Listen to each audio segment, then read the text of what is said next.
हा कुत्र्यांचा video social मीडियावरती तुफान व्हायरल होतोय. पण हाच व्हिडिओ जितका क्यूट आणि समाधानकारक आहे तितकाच धाडसी पण आहे. मुळात झालंय काय, हा व्हिडिओ आहे चीनमधला.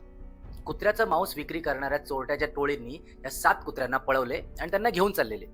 पण त्यांना घेऊन जाताना हायवेला रस्त्याच्या किनारी ट्रकमधनं ही 7 कुत्री रस्त्यावरती उतरली आणि त्या रस्त्याच्या कडेकडेने किनारी चालत चालत थेट 17 किलोमीटर अंतर पार करत हे आपापल्या मालकांच्या घरी पोहोचले.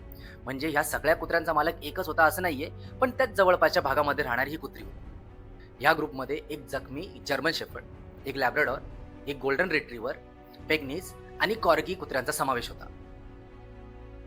आपल्याला या कुत्र्यांचा व्हिडिओ बघून छान वाटतंय, समाधानकारक वाटतंय, कारण आपण ह्यांच्यासोबत स्वतःला रिलेट करतोय.